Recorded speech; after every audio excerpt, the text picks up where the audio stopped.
فليستجيبوا لي وليحسنوا وإذا سألك عبادي فليستجيبوا لي وليحسنوا وإذا سألك عبادي عني فإني قريب أجيب دعوة الداعي فليستجيبوا لي وليؤمنوا وين وإذا سألك عبادي عني فإني قريب أجيب دعوة الداعي فليستجيبوا لي وين وإذا سألك عبادي عني lallai kamar yadda Ibrahim ya tambaya daga kasar Kamaru akan wai shin aljanu sukan iya ɗauke mace daga ƙasarta ko daga garinta zuwa wani wuri. Tabbas kamar bidiyo wannan baiwar Allah da kuka na sanya muku wacce take ƙoƙarin karkaɗa kanta haka ta yi nan ta yi nan, wannan baiwar Allah abin mamaki. Mai gidanta ma'ana mijinta tsakanin inda nake da shi babu nisa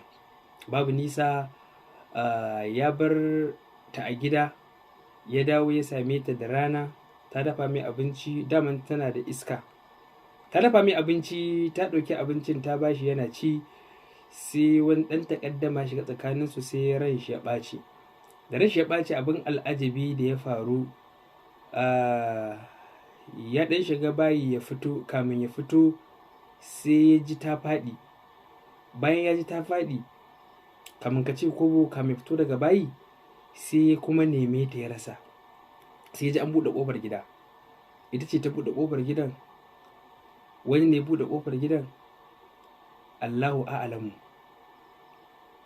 Ya duba ta saman layi, ya duba ta ƙasan layi. Wannan baiwar Allah da kuka gani bai kai minti 30 ba, domin lokacin da aka yi faru ya fito duba ta kusan minti 10, ko ina ya tambaya aka ce ba wacce aka gani ta zo wucewa.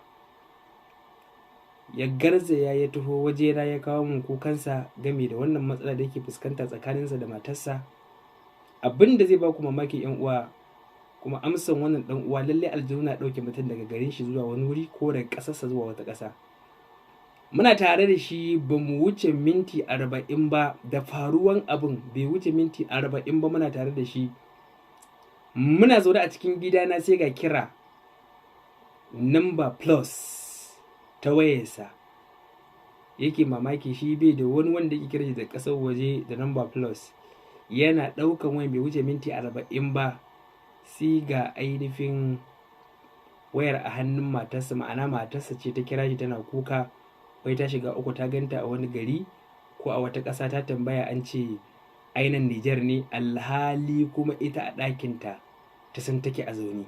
Wannan abin ya faru da wannan baiwar Allah da kuke gani.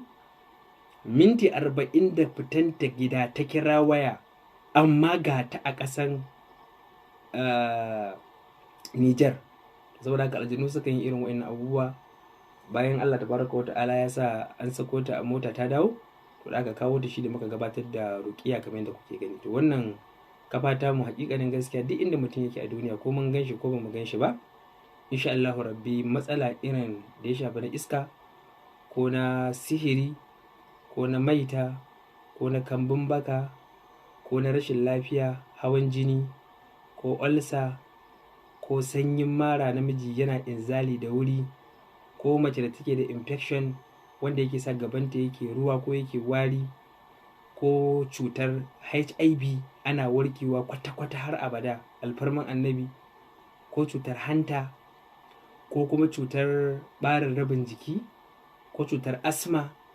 Cutar asma ma ga sadaka zan baku, kowa ya je ya jarraba kuma zai ga an samu nasara. Musamman za mu shiga wannan yanayi na ƙura, a nema bushiya, idan an nema bushiya a yanka ta, a nema daddawa ta kalwa, a rubuta ayatul kursi kafa 11, a dafa wannan ainihin bushiya, babbake ta za a yi, a dafa ta. In an dafa ta da wannan daddawar kalwan da ruwan ayatul kursi, a ba mai ciwon asma ya ci.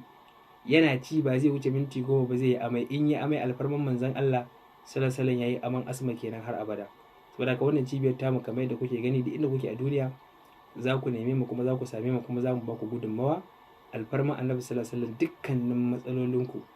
Kuma muna godiya ga dukkanin al'umma da muka gabatar musu da aiki na nesa da na kusa, wanda suke yi mana godiya akan abubuwan da suka samu na biyan bukata.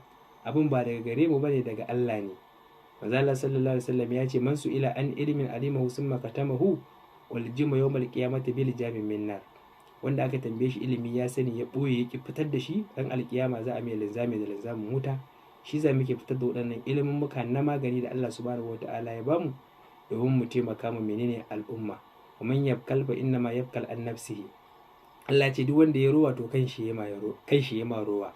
Annabi ce kairun nasi man yanfa'un nasa, mafi alkhairin mutane mai amfanin mutane. Saboda haka muna fata Allah ya ba kowa da kowa lafiya. Wassalamu alaikum warahmatullahi ta'ala wabarakatuh.